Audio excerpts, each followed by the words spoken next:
各位观众朋友，大家好，欢迎收看我们美南 J 与 J 论坛。很高兴的，我们有 Jim Notway 在这里，我们一起讨论时事。How are you doing, Jim? I'm doing well.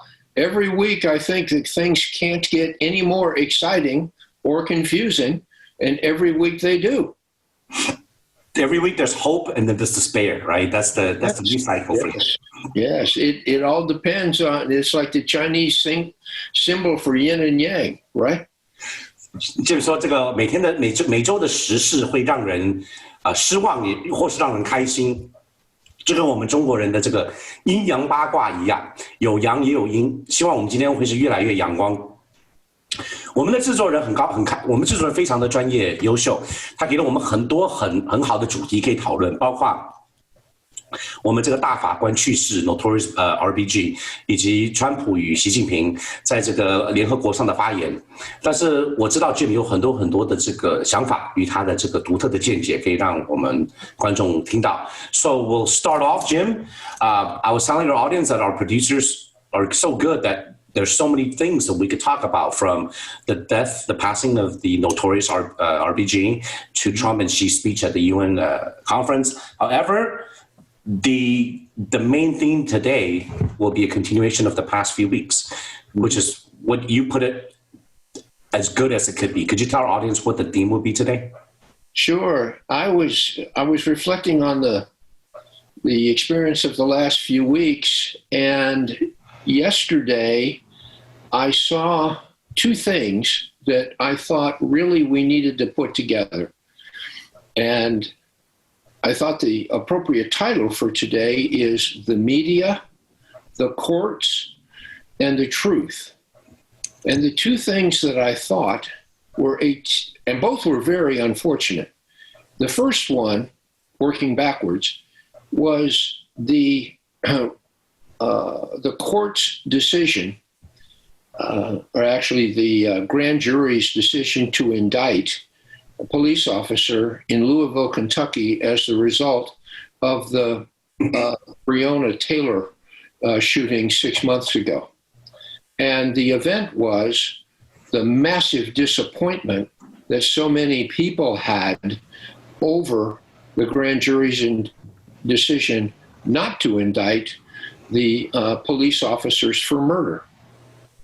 And what that said to me was the massive difference between what the media is telling people and leading people to believe and the actual facts in the case that lead to appropriate decisions. And look at that confusion, disappointment, which led to more disturbances in our streets, and compare that to the life and legacy of RBG, who was very quiet, very measured, and impeccable in both her behavior and her study and documentation of the law. And I'm just thinking about all the different signals that we all have to respond to in today's world, and how deeply RBG will be missed, because as an example she set, I think it would be hard to find somebody that would be a more influential example than she was and will continue to be, and how much we need her stellar leadership going forward. So, Justice Bader Ginsburg was a hero for your generation and for my generation. She was never quiet. She always dissented. And she's a true American. No matter what side of the aisle you're on, he's somebody that we could agree that is a pioneer that fought for the rights of those that could not.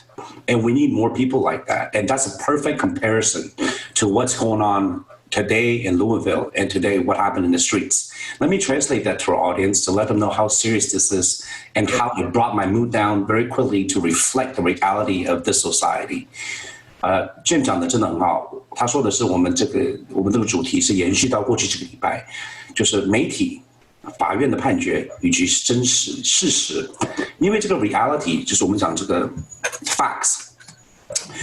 就是通常是有两边的，不管你的政治立场跟你所看到的媒体是不一样的。这个他提到这个比喻很好我们今天看到今天的这个暴动，因为这个法院的判决，那谋杀 Breonna Taylor 的警察并没有受到法律的制裁。但同样的，对于法律的宣示以及对你法律的了解，会让你在这个有不同的见解，以及因为这个判决导致了这个更多的这个有暴力事件的这个示威游行。跟我们这个过世的大法官来比较，过世大法官Ruth Bader Ginsburg， 他对美国的贡献，以及不管你的政治立场，他所代表的是为这个不能发声的人而发声，他为了女性的平权付出了一生的贡献。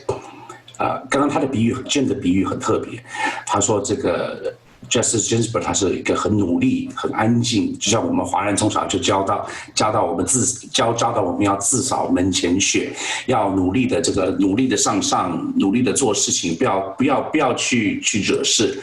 但是 Justice Ginsburg 他没有这么做，他永远都是 dissent， 他永远都是不同意现实的做法，因为他的不同意，所以才有今天这个男女平等与女性这个权利的才会有这个平等的这个。才能投票，也才能够有今天的这个社会的地位。I was telling our audience that Justice Ginsburg, she worked hard, but she did not accept the current situation 40, 50 years ago. She continued to work toward equality, continue to fight for women's rights, continue to allow. I mean, without her, our mothers, our wives, our daughters. Wouldn't have voting rights, wouldn't have the same protections under the law. And as a true American, she's a true patriot. And, you know, it's sad that you brought up Breonna Taylor. You're absolutely right. Interpretation of the law and the expectations of what we think as Americans, what we think should have happened today doesn't mean that the law interprets it that way. I do not agree with violent protest. I do not agree. Nobody can agree with lawbreakers.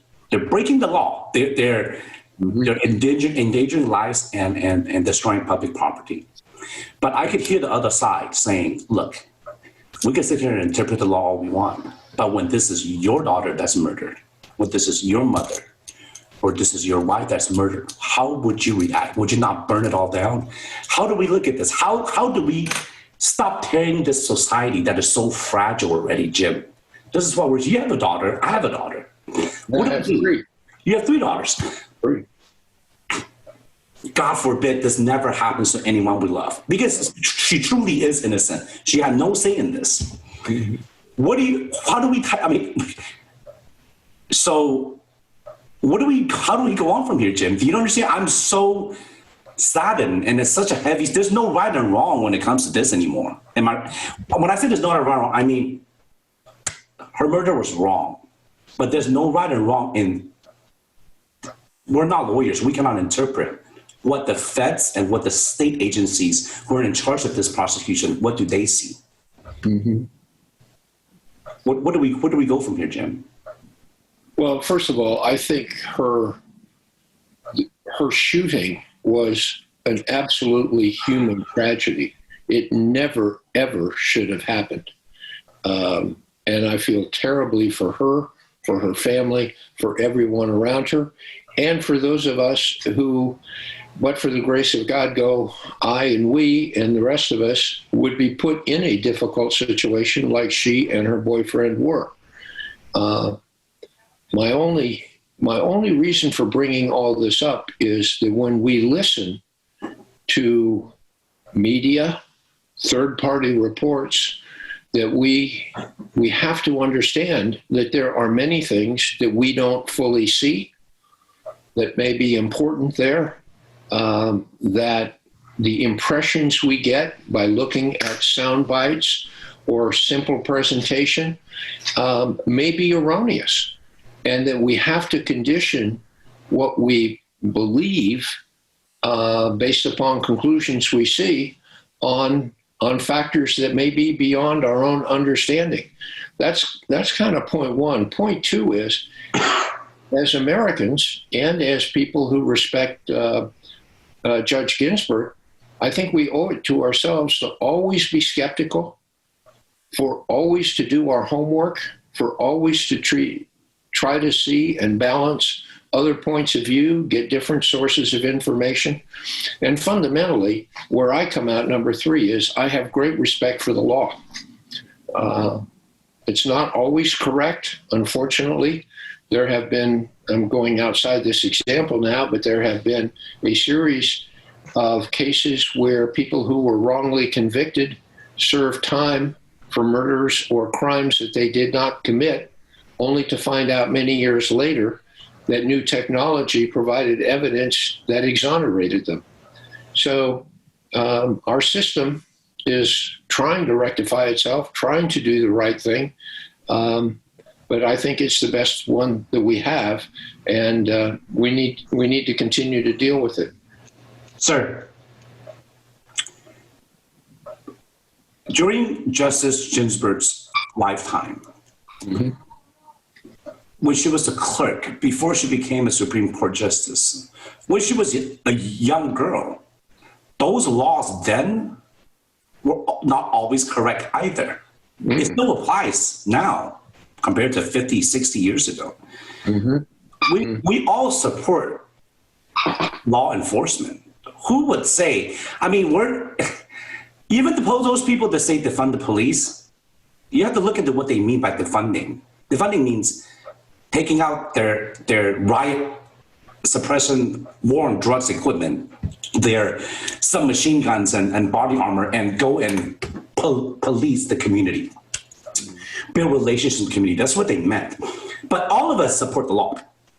Those are equal. Just because we support the law doesn't mean that we could say the law is not always correct. We know that. 50 years ago, during her growth, it was not correct, but it took people like her that continue to disagree with the majority. That's why this is the greatest country on earth. Because we have people that will keep fighting and moving forward, from civil rights movement to women's rights to everything that led us to today. That's why we have to look at it. I cannot agree with the statement, the law is not always correct. Of course it's not, but a life was taken. Once again, when I look at this, I look at it with compassion and empathy. If this is my daughter, I will burn it down. If somebody murdered my daughter, we know who did it. And we say, well, sometimes they make mistakes. Oh, there's a couple police that didn't know, weren't trained well. But my daughter is dead. And there are hundreds of others of men and women that have been murdered. These are black and white. This is facts. Unarmed, murdered, choked, stepped on, shot. And we always say, they need more training. They need more funding. Oh, well, not everyone's perfect. You can choose to become a police officer. I always say that. You don't choose your skin color. You don't have a choice.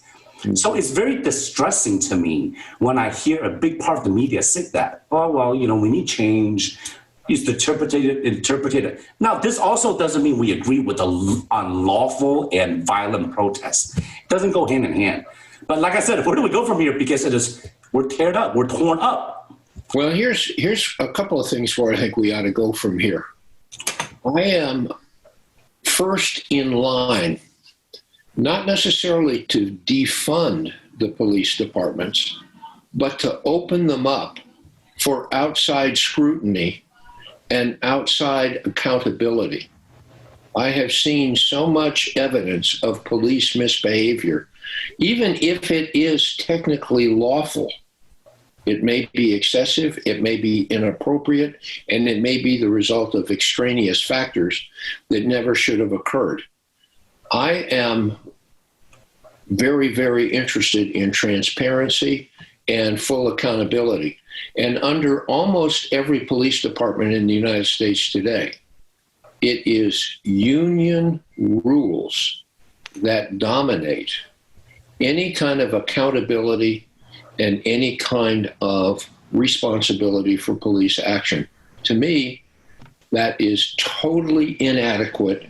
And one of the things that I hope comes out of all of this distress, not just the Breonna Taylor example, is that we open up the police for further accountability, etc. I love what you just said. Nobody ever brings up the effect of police unions. Well, it's the fundamental base of all of this, Jimmy. Nobody brings it up.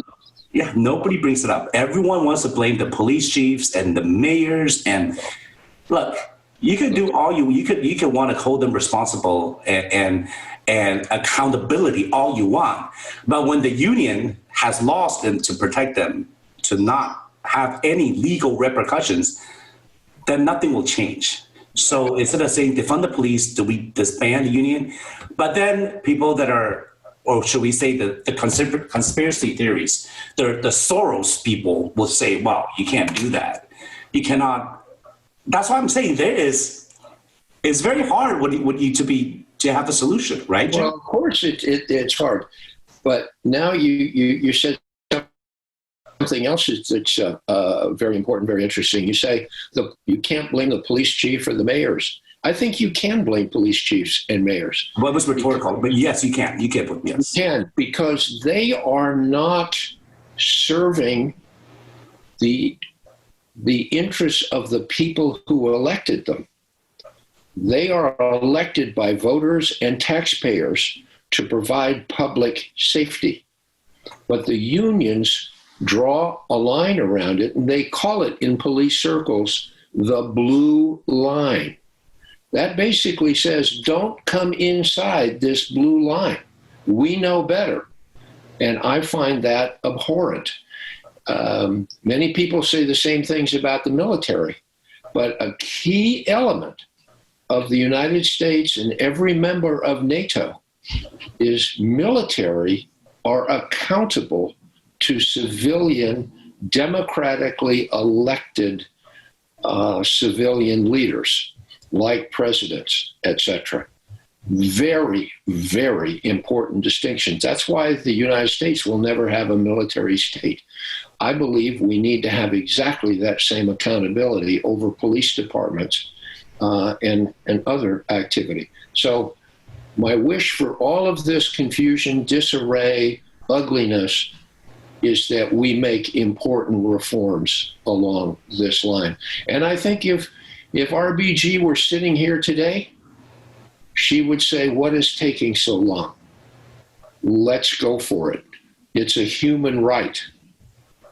I think that's what she would say. I love it. And I agree with you. It's a basic human right issue. I love what you just said. Let me think about how to translate that. Jim 刚刚讲的真的很好。他这个警察这个官官相护啊，就是警察一个 thin blue line 一个蓝线，你只要进到了警察线，他们会保护你。Jim 讲的就是说，在美国各地的这个警察局、警察的势力，是因为有工会来保护。另外就是这个在行政上是由这个市长跟警察局长来管制，所以他们也有责任。但是跟美国的军方是一样的，就是军方跟警察很多都是你办的事情会保护自己人。那这个劣习，这个不好的习惯要改变。如果要改变的话，就需要这个动作要快，然后需要有法律上的制裁。他说的就是我们这个 Ginsburg 大法官，他如果在世的话，他会说赶快行动，赶快把这个法律定好，因为这是个基本的人权，在美国这是很重要的，基本人民的这个权利真的是很重要的。Basic human right is the fundamental of our democracy here. We always say it to other countries, and we have to apply it here. And so far, we look like we disagree on everything, but we actually agree on so many things, Jim. Am I right? No, I think that's true. And you brought up another very important point about 5 minutes ago, which is when I said I respect the law, you challenged and said, yes, but the laws are not always correct. And what you didn't say, but follows directly from it, is that sometimes laws need to be fixed, need to be corrected.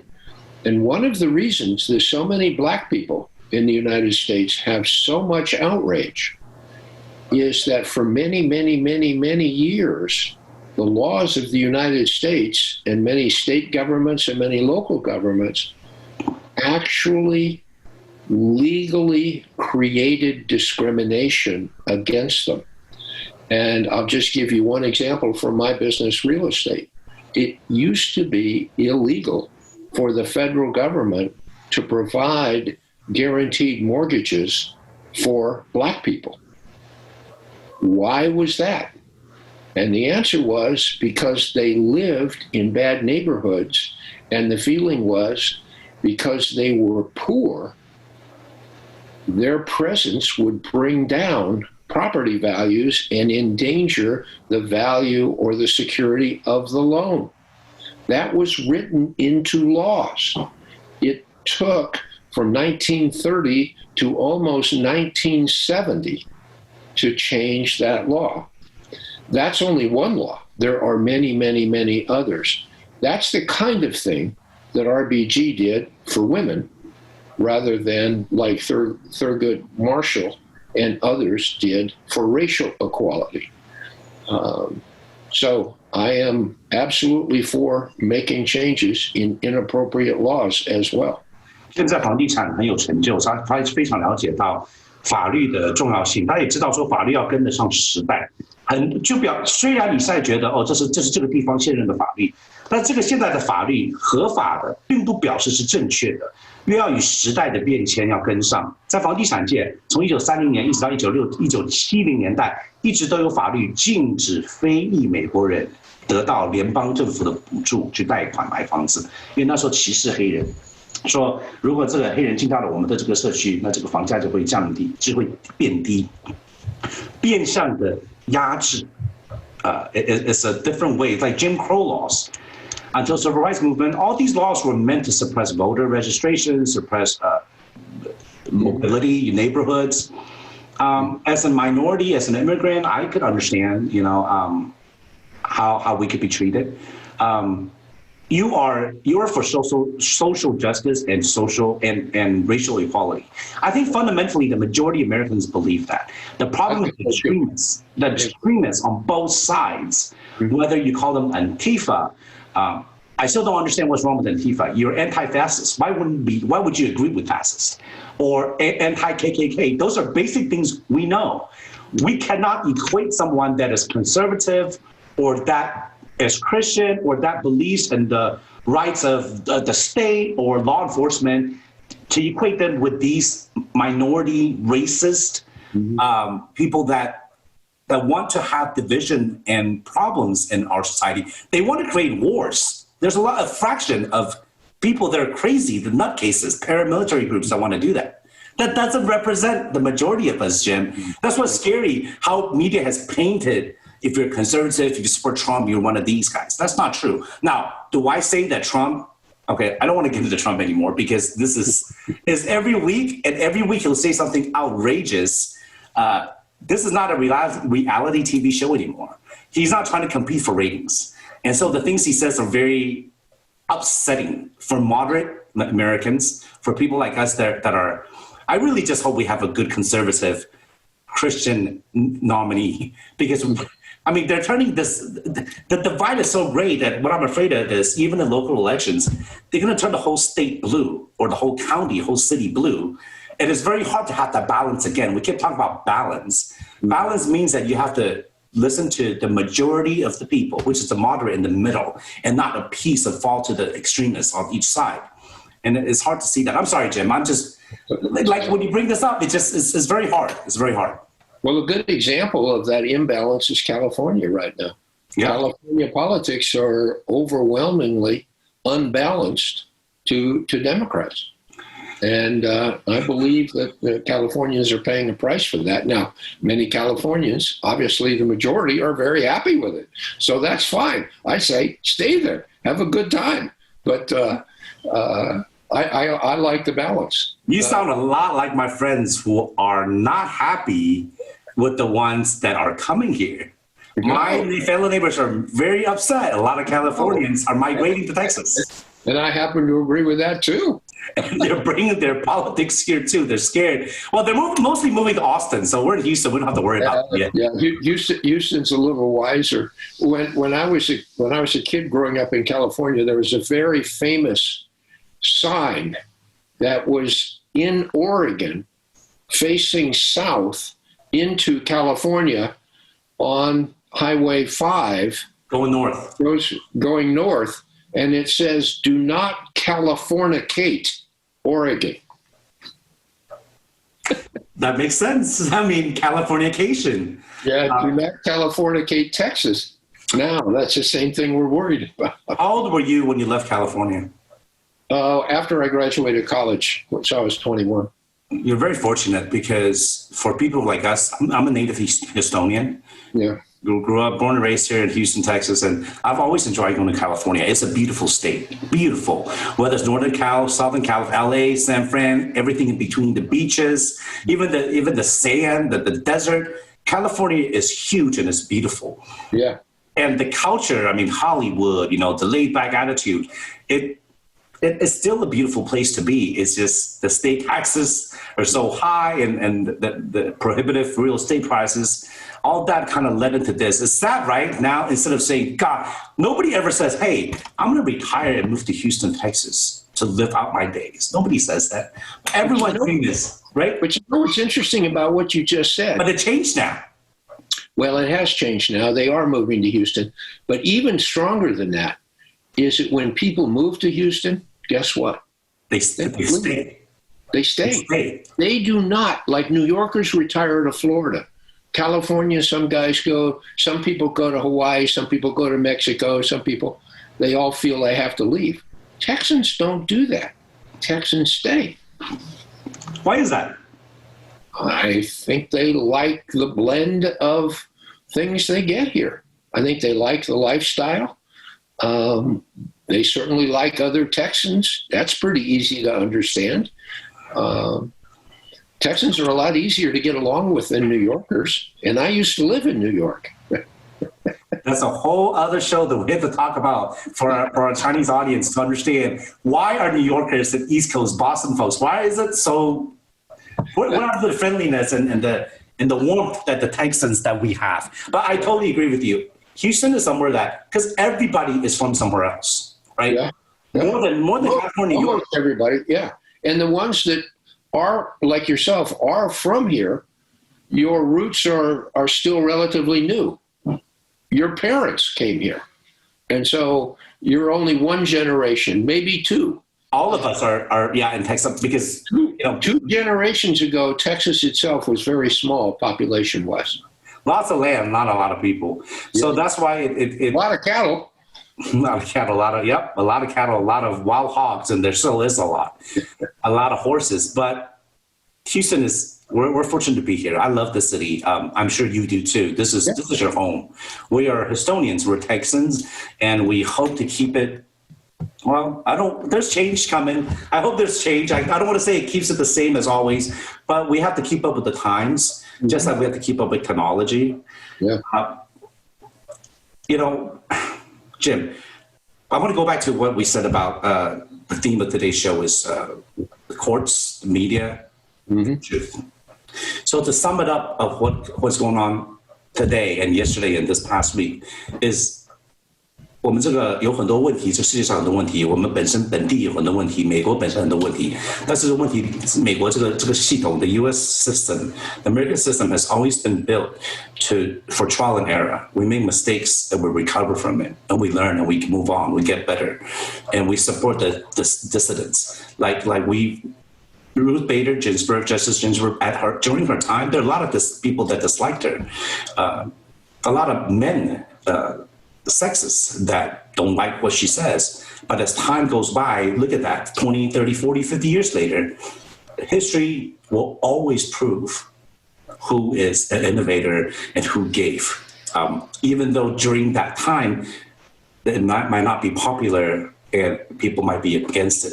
But it will always prove to be right in the end. That's why it's great about this country. Yeah, because we try to improve ourselves. Let me mention one other thing on a personal level with RBG. Mm-hmm. If you looked at her life closely, she attributed much of her happiness and success to a single person, very important person, her husband, Marty. And I view myself to my wife as Marty was to her. My wife is a dentist. My wife was a naval officer. My wife was one of 2 women in her dental class of 300 men. Wow. And when she graduated, she owed the U.S. Navy 2 years as a dentist. Fortunately, they transferred her to the Washington Navy Yard. But what's very interesting, there are 2 kinds of men in the world that are overwhelmingly chauvinistic. 1 are dentists, and 2, naval officers. And so she was at the intersection The worst. of 2 groups. And almost all naval officers are men, and their wives follow them all around the world in their career. The Navy had no idea what to do with me. As a man, as a spouse. And we used to have a great deal of fun laughing at the system, that it simply could not cope. You were a pioneer when it comes to this. You were one of those people that had to withstand and create change. And so I watched a lot of this discrimination. Toward your wife, yes. Yes. And what's very interesting is we have 3 grown daughters and 1 grown son. The grown daughters have no idea what their mother went through 1 generation ago. They grew up thinking everything was equal. Well, it is largely, not totally, but largely now. It wasn't like that before. I wish you I think Mrs. Notley she should tell the kids. I tell my kids. I mean, she does tell, but she doesn't like to talk about it. Most humans, yeah, because she's tough. She sucked it up. She worked hard. She didn't use it as a crutch. She didn't complain. But it's important to pass it on to let them know that if we didn't fight for it, your wife was a pioneer. If she didn't take all this, then our kids will not have this. Mm-hmm. She took it because you took it too. Yeah. This is not easy. Translate that for your Chinese. It's not easy. Jim 的太太，所以他非常了解到这个社会上这个不公义的事情一定要去争取，包括我们这个去世的大法官，因为他太太当年40年前是美国的海军的军医牙医，那个他的那个毕业的这个毕业届那一届毕业的300多个牙医，还就军官的牙医，但是他说唯2的女性，他说Jim说在美国对女性最不尊重、最歧视女性的2个行业，一个就是海军，就是军队就对了；另外就是牙医的行业。所以那个时候，他的夫人要承受到了巨大的压力，然后他又是这个先生。那个时候是军中的牙医都是男的，所以都是太太跟着这个丈夫走。现在反过来，Jim是丈夫要跟着太太走，所以军方也不知道对他怎么办。What we're going to do with this house husband? You know, that's what they're going to say. That's Jim, but Jim, you're accomplished in so many ways. We don't have to worry about that. I don't have to defend that. But the image was how Jim 要怎么样能够去跟上这个时代，去改变这个。然后他的3个女儿都不晓得他妈妈经历过的这个争取这个平权平等，因为他妈是pioneer。Jim 跟他太太是等于是这个先驱之一，因为在那个最打开这个隔膜的这个时候 ，you guys broke the barrier during her time, but you know some things doesn't change. The military now is still very close off. Like you said, the thin blue line about police, the military is the same, because very close to us, we can see what's happening in Fort Hood, Texas. Oh, that is beyond belief. Yeah. And we need to open that up. There's no transparency. Keyword, no transparency. It always comes down to that. No. It always comes down. One of the people that I respect most in life said, "Everyone is accountable." You have to be. I think the Bible tells us that we have to be accountable for our actions, and we have to be accountable to God. And because everything we do, we have to believe that we have to have higher moral ground. We have to believe God, somebody, it doesn't matter if you believe you're Christian, Allah or Buddha or whatever it is, you have to believe somebody's watching you and judging. Because if not, you're going to fall into the temptations It's about what you do when no one's watching that matters, Jim, right? We always say that. That's the definition of integrity, is what you do. Yes, and you've upheld that, your wife has upheld, your kids reflect that. What we do now, we have to have our kids see that was because they know if you follow it or not. My kids know, your kids know. And your kids are your greatest success and joy. I know you're proud of them. They're all very accomplished, but it takes the two of you. Takes two. Two of you. It was just not you or your wife, and I know that. So we really appreciate Justice Ginsburg for what she did, because it does take two. Mm-hmm. And I want our daughters to all have the same opportunities and protections that they enjoy and deserve. So we'll stop the show on this note. Thank you very much for sharing your thoughts with us.